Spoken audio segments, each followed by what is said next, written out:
Hello students. So first of all welcome you all. तो आज हम लोग क्या जो अपना सॉलिड स्टेट की केमिस्ट्री है जो आपके यूपीएससी और आईएफएस का जो एग्जाम है उसके अंदर पूछी जाती है वो डिस्कस करने वाले हैं। उससे रिलेटेड कुछ सब्जेक्टिव क्वेश्चन देखेंगे, कुछ थ्योरी पोर्शन भी मैं आपको करवाने वाला हूँ। ठीक है।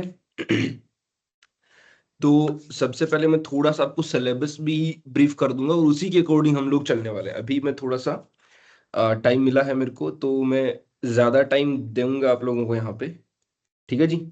चलिए, तो ज्यादा टाइम ना लगाते हुए हम लोग यहाँ पे डिस्कस करते हैं अपने कॉन्सेप्ट्स को।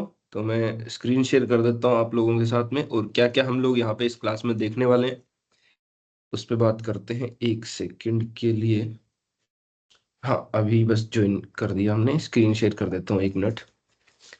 आपको पता है मैं सारी चीजें आप लोगों के साथ में लिख के शेयर करता हूँ, तो आप अच्छे से अपने नोट्स वगैरह थोड़ा से प्रिपेयर रखिए। मैं थोड़ा ब्लैक ब्लैक दिख रहा हूँ, लाइट ऑन नहीं है इसलिए। बाकी इतना ब्लैक तो नहीं हूं मैं। ठीक है, चलिए कोई बात नहीं, चलता रहता है तो। तो ये स्क्रीन शेयर हो चुकी है। चलिए, तो देखिए, आ, मैंने क्या प्लान बनाया है। अभी ऐसे सॉलिड स्टेट के लिए अगर आप बताऊं तो क्या बनाया आपके लिए प्लान, कि जितने भी कम से कम 50+ क्वेश्चन में सब्जेक्टिव क्वेश्चन आप लोगों के साथ में डिस्कस करने वाला हूँ। और आप यकीन नहीं मानेंगे, अगर आपके पेपर में कोई क्वेश्चन आएगा तो इन्हीं में से इधर उधर थोड़ा सा रोड तोड़ मरोड़ के पूछ लिया जाएगा। ठीक है। तो सबसे पहले मैं आपको थोड़ा सा आपका सीएससी का और इसका दोनों का डिस्कस क्या बोल देते हैं, अगर सिलेबस भी डिस्कस करना हो तो वो भी मैं आप लोगों को डिस्कस कर सकता हूँ यहाँ पे। ठीक है। लेकिन आई थिंक क्वेश्चन से हम लोग शुरू कर लेते हैं। सिलेबस तो आपको पता ही होगा क्या है सॉलिड स्टेट केमिस्ट्री में। मेलन इंडिसेस, वीस इंडिसेस, ये वो ब्रेक्स इक्वेशन, ये सारी बातें पूछी जाती है स्टार्टिंग में। जो बेसिक अपने पास रहता है एनसीईआरटी में वो सब से भी क्वेश्चन पूछे जाते हैं। ठीक है। ठीक है। तो पहला क्वेश्चन हमारे पास है, distinguish between crystalline and amorphous solid. अब देखो, ये क्वेश्चन अगर आपने एनसीईआरटी भी ठीक से पढ़ी हुई होती है ना, तब भी आप इसका आंसर कर सकते हैं। क्योंकि जब सबसे पहले हम लोग सॉलिड का जो क्लासिफिकेशन पढ़ते हैं ना, तो नेचर ऑफ ऑर्डर जो प्रेजेंट होता है उनके बेसिस पे हम लोग सॉलिड को दो टाइप में क्लासिफाई करते हैं। एक अपने पास होता है क्रिस्टलाइन और दूसरा अमोर्फस सॉलिड। ठीक है जी। तो अगर मैं यहाँ पे बताऊं, सॉलिड का जो क्लासिफिकेशन है वो हमारे पास उनके अंदर ऑर्डर जो है उसके बेसिस पे हम लोग क्लासिफिकेशन अगर देखते हैं पहला, तो यहाँ से मैं सॉल्यूशन लिखना शुरू करता हूँ। ठीक है। तो सॉलिड आपको पता है क्रिस्टलाइन और एक अमोर्फस, जो ये हमारे पास जो क्राइटेरिया है जो डिफरेंशिएट करने का, ये किसके बेसिस पे है? Order order of arrangement, arrangement किस तरीके से हो सकता है उसके बेसिस पे हमारे पास। तो यहाँ पे एक काम करते हैं, जैसे अगर आपको ऐसे क्वेश्चन का आंसर लिखना हो तो आप क्या करेंगे, दो पार्टीशन बना देंगे, बीच में एक लाइन खींच के एक तरफ एमोर्फस लिख देंगे, दूसरी तरफ क्रिस्टलाइन लिख देंगे। तो हम लोग वही काम करते हैं, एक साइड मैंने मान लो लिख दिया एमोर्फस। अच्छा, अगर आपको नहीं आता है तो आप साथ साथ में देखते रहे वीडियो। और अमोर्फस, हाँ, एक है हमारे पास अमोर्फस और दूसरा है क्रिस्टलाइन सॉलिड। दो अपने पास सॉलिड के, उनके अरेंजमेंट के बेसिस पे क्रिस्टलाइन सॉलिड। ठीक है। ये दो हमारे पास टाइप हो गया, दोनों को डिफरेंशिएट करना है अपने को। अब देखो, दोनों को डिफरेंशिएट करना, आपको वन बाय वन एक एक पॉइंट लिखने हैं यहाँ पे। पहले 1 नंबर ऐसे पॉइंट से आप बनाएंगे, 1 नंबर पॉइंट। मैं जानता हूँ आप लोगों को आता होगा, ये बचपन से आपने 11th 12th में भी पढ़ा है, लेकिन अब आपको सिस्टमेटिक वे में थोड़ा सा लिखना है। ठीक है। अब पहला में क्या है मेरे पास, अमोर्फस सॉलिड की अगर बात करूं तो इनकी लॉन्ग रेंज नहीं होते, ये हमारे पास शॉर्ट रेंज जो ऑर्डर में होते हैं। तो अगर मैं पहली बात लिखूं कि यहाँ पे amorphous solid they don't have they don't have long range, long range इनमें नहीं रहती है अपने पास। अच्छा, ये क्लास लंबी होने वाली है, वैसे यूजुअली मैं 30-40 मिनट की क्लास लेता हूँ, बट ये थोड़ी लंबी होगी। काफी क्वेश्चन हम लोग यहाँ पे डिस्कस करने वाले हैं। ठीक है। बीच में थोड़ा बहुत ब्रेक ले लूंगा, अगर मेरे को पानी वानी कुछ चाहिए होगा तो आराम से आप बैठ जाइए। They don't have long range order, इनमें लॉन्ग रेंज ऑर्डर नहीं होता, आपके पास शॉर्ट रेंज होते हैं जनरली ये। तो आप या तो डायरेक्टली भी ये लिख सकते हैं कि शॉर्ट रेंज ऑर्डर इन पे रहता है ना, तो शॉर्ट रेंज में भी यहाँ पे शॉर्ट रेंज ऑर्डर यहाँ पे प्रेजेंट रहता है। दूसरा जो मेरे पास है क्रिस्टलाइन सॉलिड, उसमें क्या होता है क्रिस्टलाइन सॉलिड, तो यहाँ पे एक लाइन हम लोग खींच देते हैं बीचों बीच, लेट अस सपोज यहाँ से मैं खींच रहा हूँ, तो दोनों को अलग करने के लिए लाइन खींच दी हमने, ठीक है। हाँ, अब इसका पहला पॉइंट इधर, इसका पहला पॉइंट इधर, इसका पहला पॉइंट, इस तरीके से आपको डिफरेंशिएट करना होता है। इसका पहला पॉइंट क्या लिखूंगा, इनमें शॉर्ट रेंज भी होती है और लॉन्ग रेंज भी होती है। क्रिस्टलाइन सॉलिड में दोनों चीजें होती है। सो दे हैव या they do have short range as well as long range, short range as well as long range, short range, short and long range लिख दो, short and long range, long range दोनों होती है, ठीक है, okay. दूसरा हम लोग लिख सकते हैं मेल्टिंग पॉइंट के बेसिस पे। तो अगर हम लोग अमोर्फस सॉलिड की बात करें, तो इनका जो मेल्टिंग पॉइंट है हमारे पास शार्प नहीं होता है, इनका मेल्टिंग पॉइंट एक रेंज के अंदर होता है, ठीक है। तो अमोर्फस सॉलिड का हमारे पास मेल्टिंग पॉइंट क्या होता है, यहाँ पे शार्प मेल्टिंग पॉइंट नहीं होता है। सो इस पे लिख देंगे हम लोग don't have sharp melting point. तो अमोर्फस सॉलिड और क्रिस्टलाइन में हमारे पास क्या होता है इनका, they have sharp melting point, इनका हमारे पास क्या होता है, शार्प मेल्टिंग पॉइंट, ठीक है। दूसरा ये हो गया। अच्छा, और जैसे हम लोग अगर इसका शार्प मेल्टिंग पॉइंट नहीं है, तो ये सॉलिड थोड़े से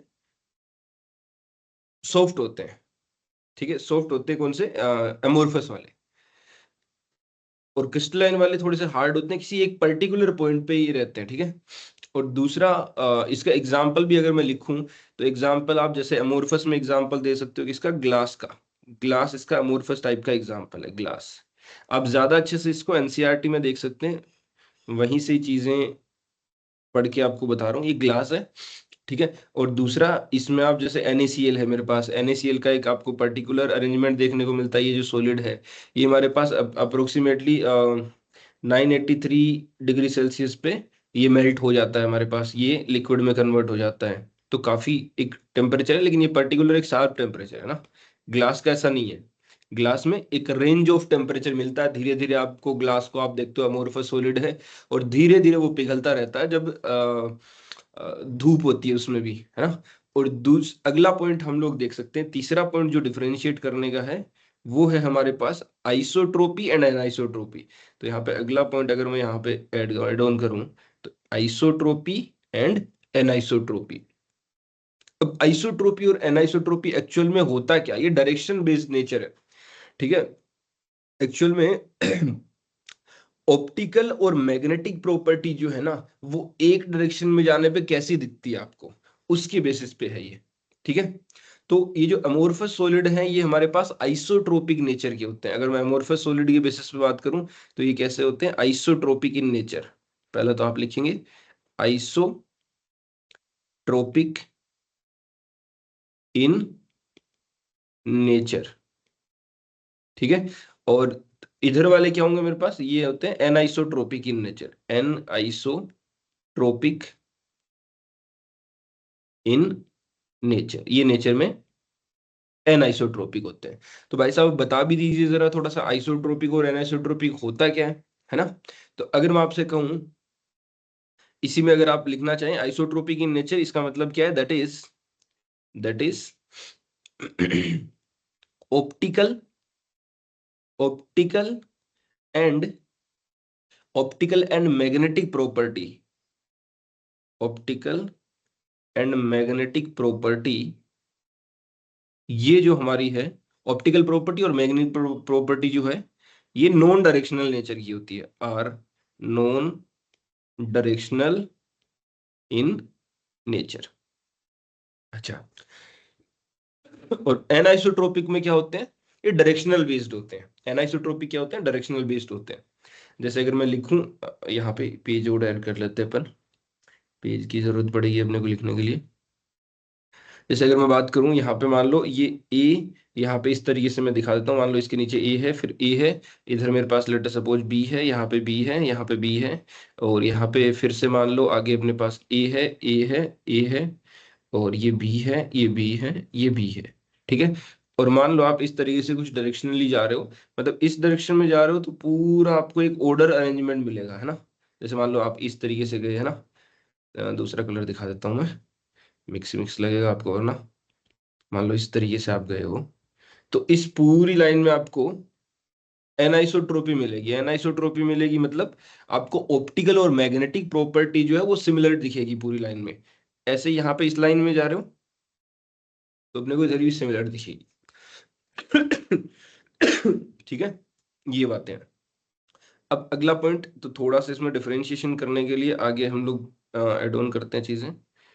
तो थोड़ा सा इस लाइन को बढ़ा देते हैं, एक पॉइंट और लिख देते हैं, एक्स्ट्रा पॉइंट अपन। और क्या पॉइंट लिख सकते हैं हम लोग, एग्जाम्पल दे देते हैं, एग्जाम्पल भी तो देना है एक आधा, एग्जाम्पल और दे देते हैं हम लोग। एग्जाम्पल के लिए आप ध्यान रखो, क्वार्ट्ज ग्लास आपका यहाँ पे आ सकता है, यहाँ पे एग्जाम्पल क्या आ सकता है, क्वार्ट्ज ग्लास। ठीक है, अब चाहे तो एनसीईआरटी में आपको मिल जाएगा इसका पूरा का पूरा सेम डिट्टो, उधर से ही मैंने पढ़ के आपको एक्सप्लेन कर रहा हूँ। ठीक है, ये सारी चीजें वहां पे दे रखी है आपको।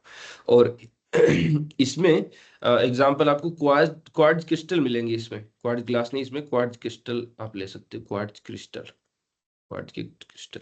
ठीक है, ओके। कुछ और पॉइंट भी हम लोग ऐड ऑन कर देते हैं, तो नीचे इस लाइन को बढ़ा देता हूँ। और हम लोग क्या क्या पॉइंट लिख सकते हैं ध्यान रखते हुए चलिएगा। ये 3 पॉइंट हो गए। जुकाम हो गई मेरे को थोड़ी सी। ये 3 पॉइंट के बाद में चौथा पॉइंट यहाँ पे लिख रहा हूँ मैं। चौथा पॉइंट क्या है मेरे पास, ध्यान से देखिएगा। अब चौथा पॉइंट है हीट ऑफ फ्यूजन के basis. Heat of fusion, heat of fusion क्या है हमारे पास, अगर मैं लिखूं हेडिंग भी, चलो यहाँ पे लिख देता हूँ, चौथा point on the basis of heat of fusion. I hope ये नाम से तो वाकिफ होंगे आप, हीट ऑफ फ्यूजन होता क्या है।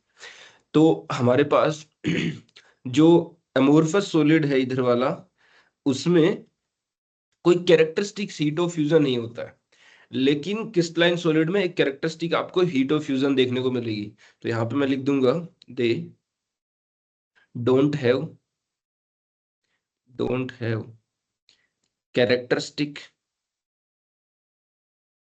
Characteristic heat of fusion. यहाँ पे आपको कोई कैरेक्टरिस्टिक हीट ऑफ फ्यूजन देखने को नहीं मिलेगी।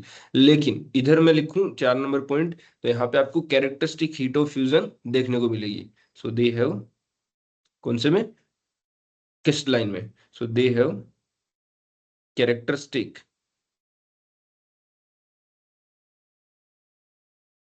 Heat of fusion, characteristics heat of fusion. ठीक है जी, ये 4 नंबर पॉइंट हो गया।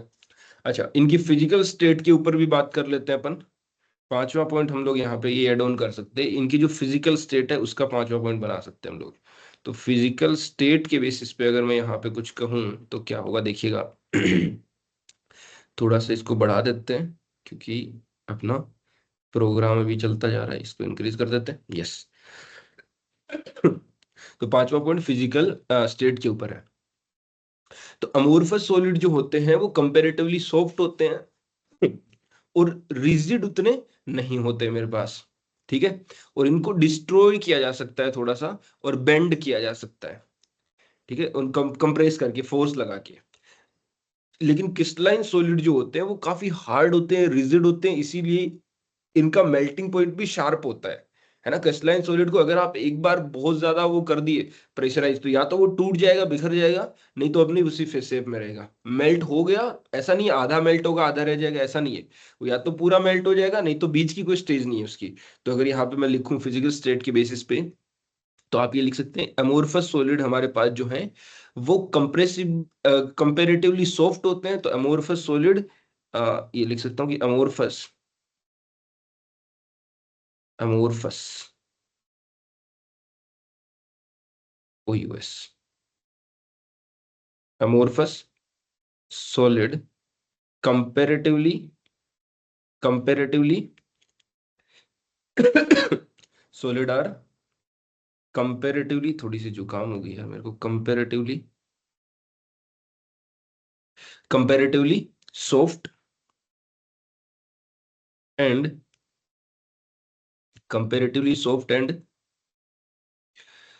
Very rigid.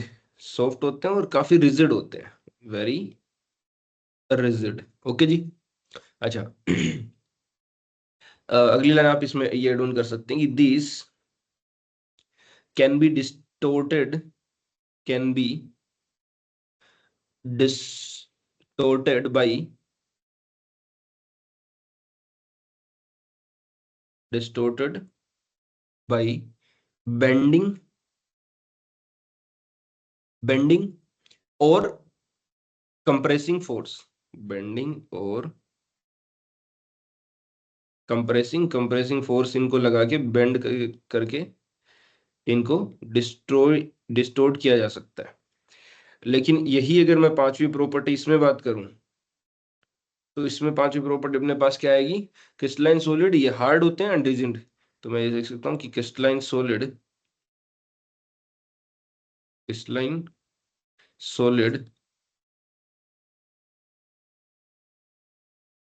Are hard and rigid. Hard होते हैं और रिजिड होते हैं, ठीक है। और इनकी जो शेप है वो डिस्टोर्टेड वाली नहीं होती है, ठीक है।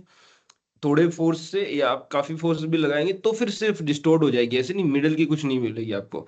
तो ऐसे लिख सकते हैं हम लोग, shape is not distorted by mild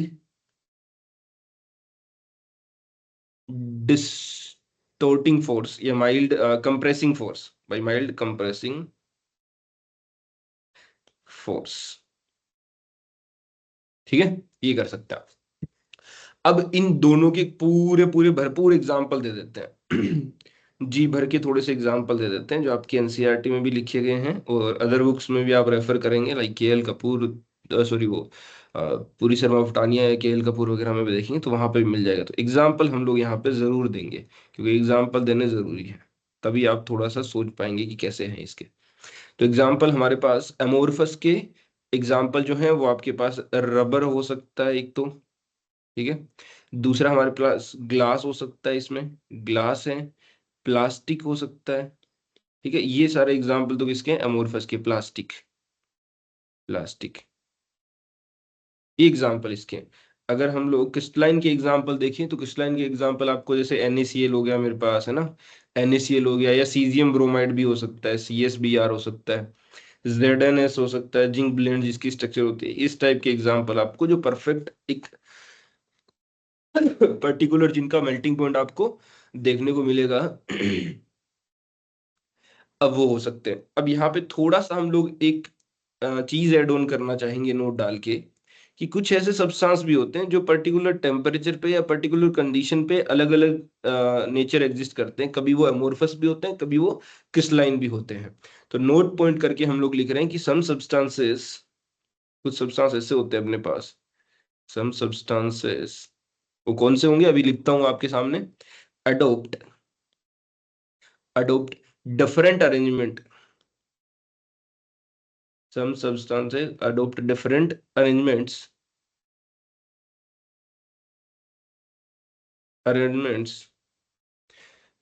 under under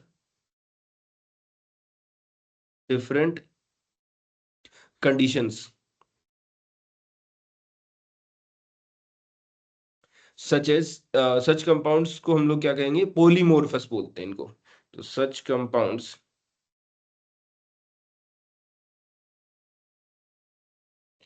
called as polymorphs।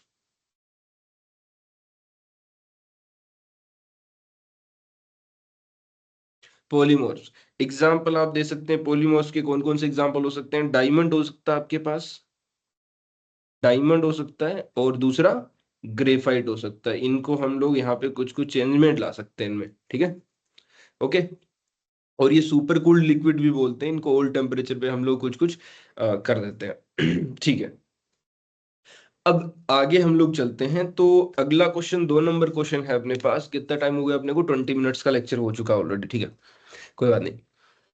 तो थोड़ा सा मेरा गला खराब हो रखा आज, तो क्या करें, एक क्वेश्चन और करें या फिर आज की क्लास को यहीं पे ओवर कर दें।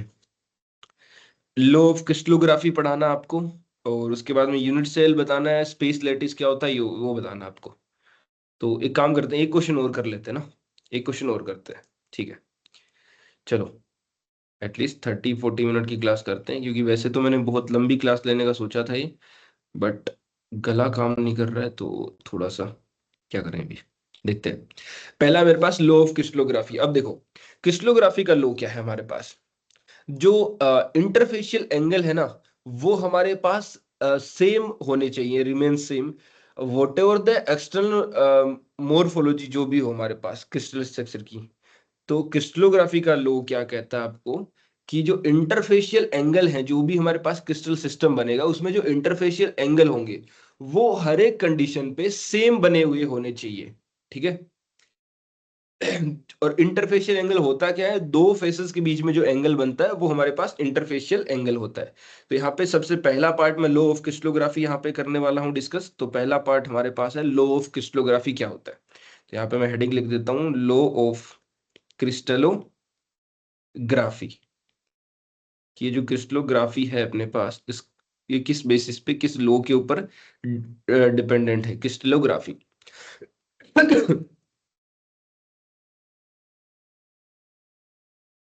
ग्राफी, चलिए लिखेंगे सबसे पहले। तो अगर मैं लिखना चाहूँ तो यहाँ से पॉइंट बना देता हूँ। लॉ ऑफ क्रिस्टलोग्राफी क्या है हमारे पास, थोड़ा डिफरेंट पेन यूज कर लेते हैं। Yes, yes. तो हम लिखेंगे interfacial, interfacial, interfacial angle remain, remain same what ever,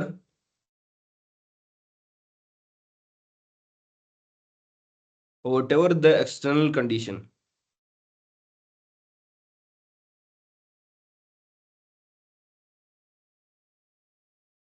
what ever the external condition. अब बाहर कोई भी कंडीशन लगा दें, लेकिन हमारे पास इंटरफेशियल एंगल जो है वो आपके सेम देखने को मिलेंगे।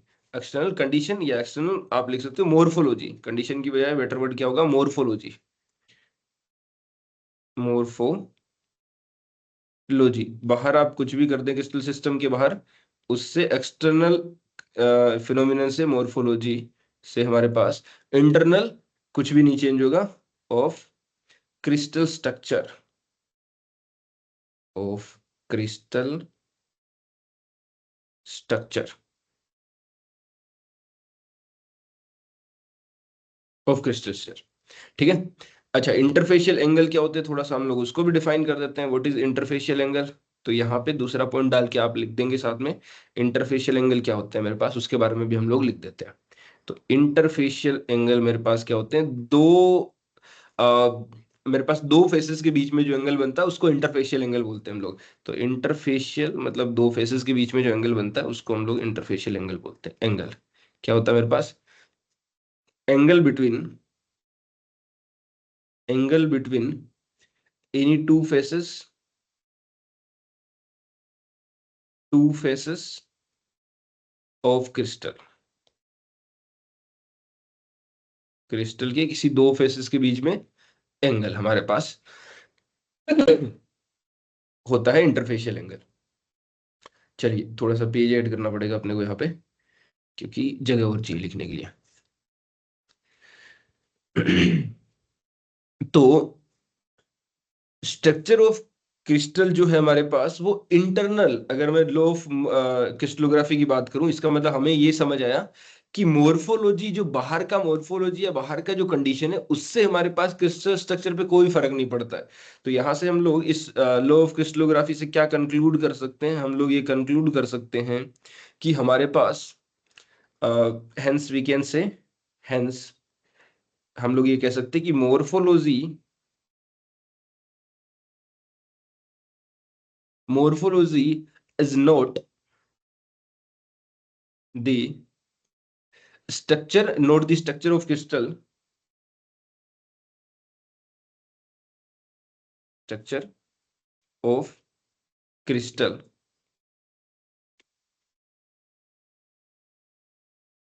मोर्फोलॉजी डिसाइड नहीं करेगी स्ट्रक्चर ऑफ क्रिस्टल, वो इंटरनल अरेंजमेंट होता है स्ट्रक्चर ऑफ क्रिस्टल, ठीक है। Structure of crystal, that is structure of crystal, structure of crystal depends upon, depends upon the internal arrangement,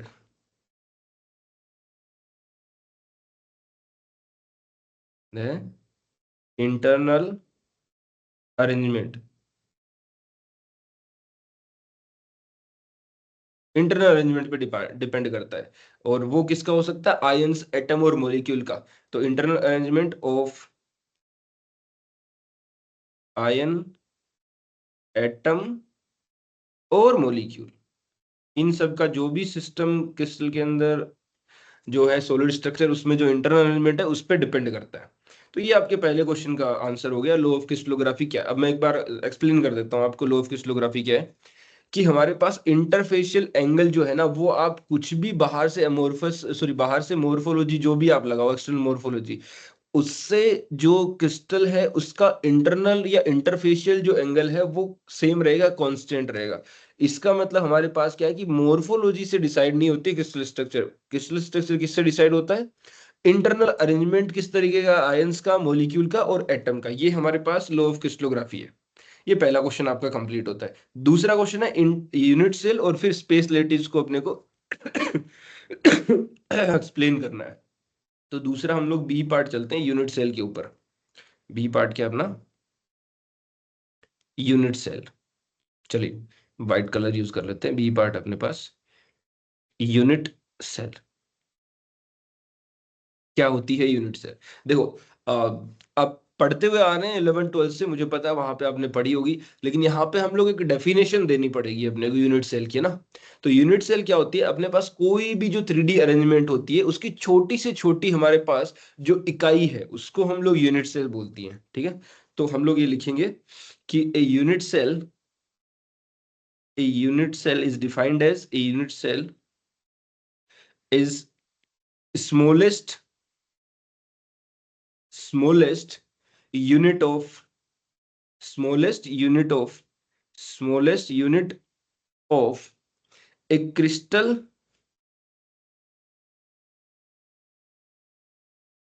a crystal जो अपने पास 3 डायमेंशन में है। तो हम लोग ये लिख सकते हैं हुज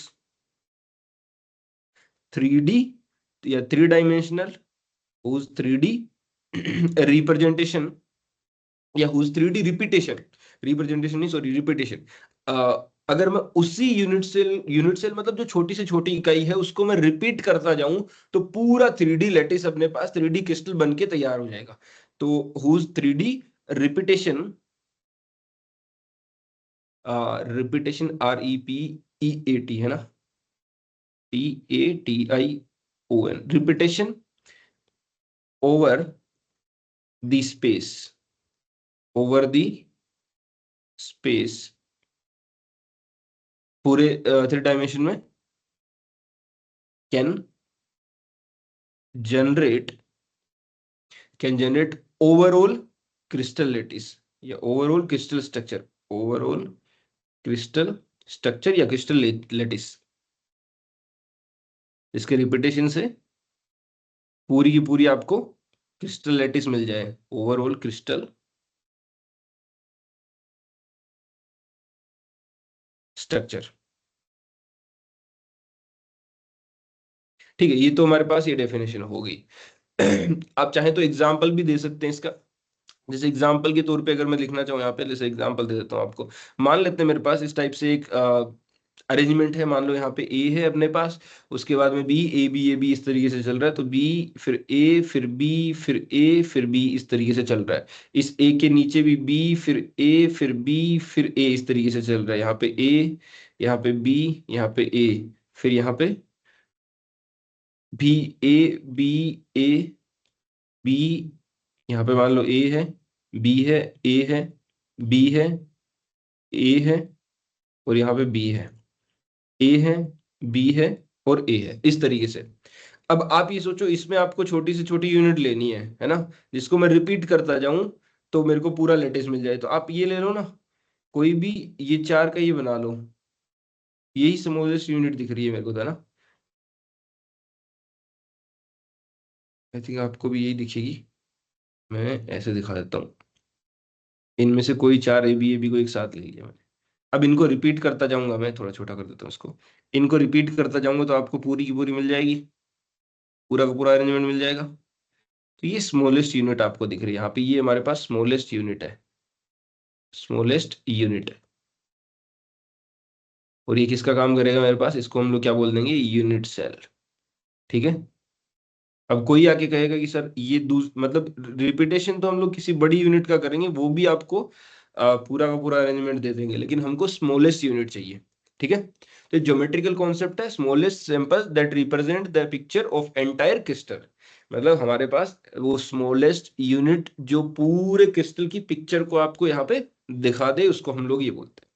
ठीक है। ये बी पार्ट हो गया अपने पास। और सी पार्ट में आपसे क्या पूछा गया था, स्पेस लेटिस क्या होता है। स्पेस लेटिस को भी हम लोग यहाँ पे डिफाइन कर देते हैं, एक पेज और ऐड करना पड़ेगा अपने को। तो अगला हम लोग यहाँ पे डिफाइन कर देते हैं किसको, स्पेस लेटिस को। तो अगला अपने पास है heading space lattice. Space lattice क्या होता है मेरे पास, उसकी डेफिनेशन हम लोग यहाँ पे दे देते हैं, पूरी डेफिनेशन दे देते हैं, और एग्जाम्पल या जो भी अपने को रिक्वायरमेंट होगा उसके अकॉर्डिंग हम लोग यहाँ पे लिख देंगे। तो स्पेस लेटिस क्या होता है, एक रेगुलर अरेंजमेंट होता है 3D में हमारे पास। ठीक है। ईच पॉइंट जो रिप्रेजेंट कर सकता है of atom and molecule in A crystal. तो अगर मैं डेफिनेशन लिखना चाहूं तो पहले डेफिनेशन लिखता हूं, फिर आपको एक्सप्लेन करता हूं कि होता क्या एक्चुअल में। तो हम लोग लिखेंगे a space point, a space point is regular, is regular arrangement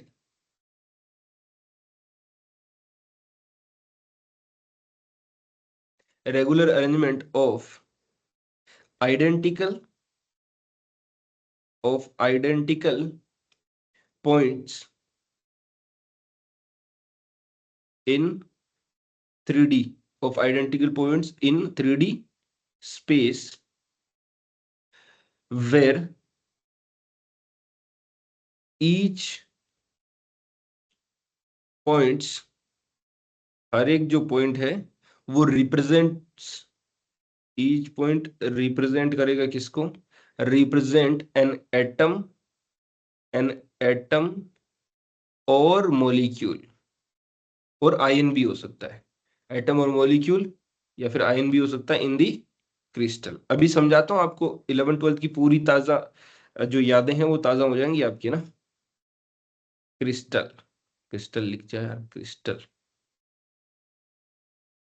ठीक है। अभी सारी 11 12 की ताजा यादें ताजा कर देंगे। जैसे याद करो, जब आप बीसीसी एफसीसी बनाया करते थे इस तरीके से, वहां पे कॉर्नर पे ऐसे आइटम दिखाते थे ना, कॉर्नर पे, है ना, एक कॉर्नर पे जो एटम दिखा देते सिंपल क्यूबिक में।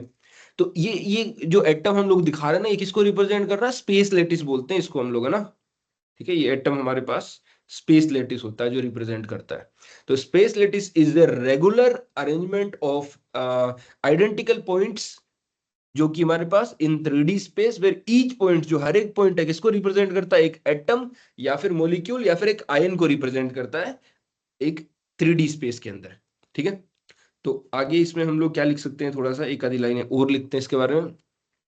तो ऑल टाइप ऑफ रिपीटेशन हमारे पास अलाउड नहीं होती है वैसे तो, ओनली वही रिपीटेशन अलाउड होती है जो फॉलो मिनिमम सिमेट्री एलिमेंट जिसमें होते हैं, और उसके बेसिस पे हम लोग टाइप ऑफ यूनिट सेल भी पढ़ते हैं। तो यहाँ पे मैं थोड़ा सा लिख देता हूँ कि since all type of all type of repetition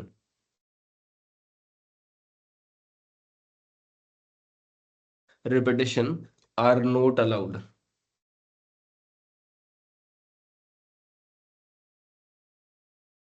are not allowed, सिर्फ वही रिपीटेशन अलाउड होगी, only only those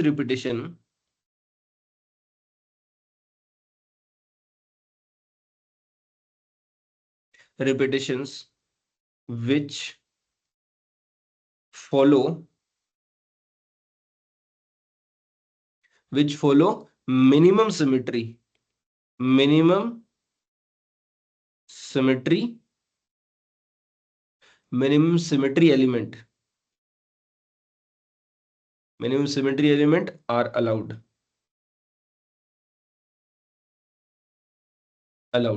Therefore there are only, therefore सिर्फ और सिर्फ चार ही आपके पास यूनिट सेल पॉसिबल होते हैं, therefore there are only four type of unit cell allowed. सिर्फ चार ही प्रकार की यूनिट सेल आपके पास अलाउड होती है। वो कौन कौन से होते हैं, बस एक बार नाम बता देता हूँ, डिटेल में उनको हम लोग पढ़ेंगे आगे वाले टाइप में, क्योंकि आगे ऐसा क्वेश्चन है अभी। तो यूनिट सेल और स्पेस लेटिस पूछा था, तो स्पेस लेटिस में ये हमने बता दिया थोड़ा सा, और टाइप ऑफ यूनिट सेल मैं यहाँ पे बता देता हूँ, क्योंकि आगे भी क्वेश्चन है क्या टाइप ऑफ यूनिट सेल। ठीक है, ये रहा, ये आपके पास अगला क्वेश्चन है, प्रिमिटिव है, फिर बॉडी सेंटर्ड है, और एफसीसी है, और एंड सेंटर है। तो ये चार है अपने पास, तो ये हम लोग बता देंगे कौन कौन सी होती है। एक नंबर अपने पास प्रीमिटिव, प्रीमिटिव। दो नंबर आपके पास बॉडी सेंटर, बॉडी सेंटर। तीन नंबर आपके पास होता है फेस सेंटर, और चार नंबर जो मेरे पास है टाइप, वो है एंड सेंटर, एंड सेंटर। ठीक है, वैसे इस क्वेश्चन का आंसर तो ऊपर ही खत्म हो गया था, यहाँ पे इतना ही था। आप नीचे वाला चाहें तो ना भी लिखें, लेकिन वो थोड़ा सा बता दिया कि सिर्फ सिमेट्री जिसमें मिनिमम हो वो वाला अलाउड होते हैं, और इसके बेसिस पे चार टाइप से कैटेगराइज करते हैं। उन चारों को हम लोग आगे देखें, तो अगला क्वेश्चन है अपने पास कि एटम्स की पोजीशन बतानी है अपने को। ठीक है, तो थोड़ा सा गला खराब है, बाकी लेक्चर हम लोग अगली क्लास में करते हैं ना। वैसे तो मेरा मूड था कि मैं लंबी क्लास ले पर ठीक है, कोई बात नहीं, करते हैं ना, बाद में करते हैं ये क्लास कंटिन्यू, और लंबा करेंगे इसको। ठीक है, चलिए, तो अच्छे से पढ़ते रहिए आप, थोड़ा सा रिस्पॉन्स बनाए रखें, और जय हिंद, वंदे मातरम, मिलते रहेंगे अपन। Okay, all the best.